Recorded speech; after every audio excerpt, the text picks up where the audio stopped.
Le Conseil des ministres vient d'adopter l'avant-projet de loi rectificative de la loi de finances pour l'année budgétaire 2026.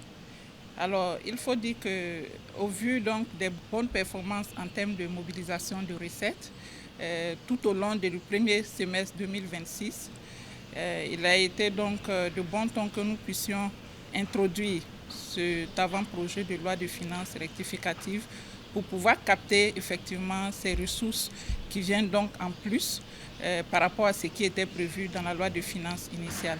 Alors, il faut dire que ce bon niveau de mobilisation des ressources fiscales, donc de recettes budgétaires, est dû à l'embellie que nous avons donc au niveau du tissu économique de notre pays et aussi par rapport aux différents efforts qui sont fournis par les différents acteurs donc, du monde économique. Alors, l'avant-projet de loi de finances rectificative donc, nous a permis de faire des ouvertures au titre des recettes à environ 300 milliards de francs CFA. Et pour les dépenses, nous avons aussi procédé à des ouvertures à hauteur de 298 milliards de francs, dont plus de 250 milliards de francs CFA au titre donc, des dépenses d'investissement. Alors, à l'issue de cet exercice, la nouvelle structure donc, du budget est la suivante. Au niveau des recettes budgétaires, donc, nous nous situons à environ 3 700 milliards contre 3 400 milliards pour la loi de finances initiale.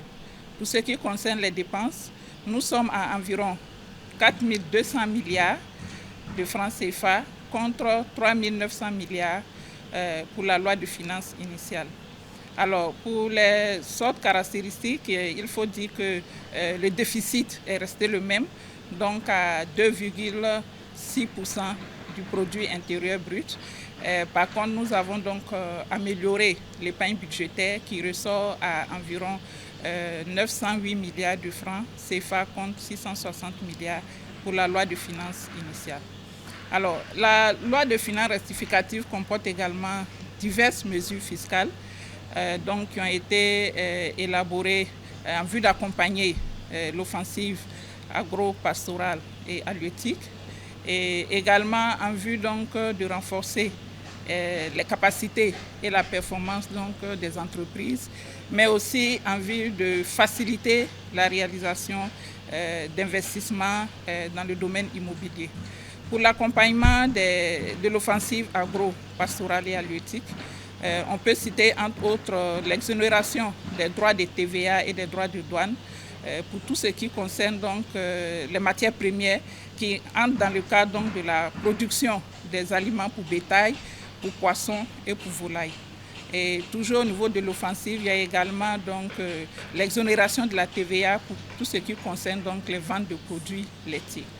Alors nous avons également plusieurs autres exonérations qui ont été proposées.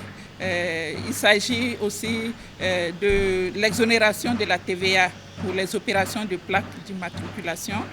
Également, au titre des exonérations, nous avons aussi tout ce qui concerne les primes pour les sociétés d'assurance qui sont dans l'espace CIMA.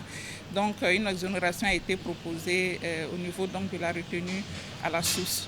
Alors, nous avons aussi procédé à la reconduction des mesures incitatives qui avaient été déjà instituées en 2023 pour accompagner les PME à l'issue donc de l'échéance qui était fin décembre 2025. Nous avons donc procédé à une évaluation qui a montré vraiment la performance des EPE qui ont bénéficié de ces mesures de faveur fiscale-là en son temps et de la nécessité donc de reconduire cette mesure.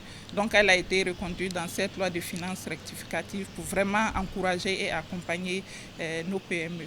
Enfin, nous avons aussi procédé à l'autorisation à titre exceptionnel pour tout ce qui concerne donc les activités de mutation de terrain nus, non mises en valeur et qui sont hors délai même de mise en valeur pour accompagner vraiment, comme je le disais tantôt, toutes les actions de réalisation d'investissement immobilier. Donc, à l'issue du quitus que nous avons reçu donc, du Conseil des ministres, nous allons donc transmettre le projet de loi de finances rectificative ainsi validé à l'Assemblée législative du peuple pour poursuivre donc le processus qui va nous permettre d'aboutir à son adoption.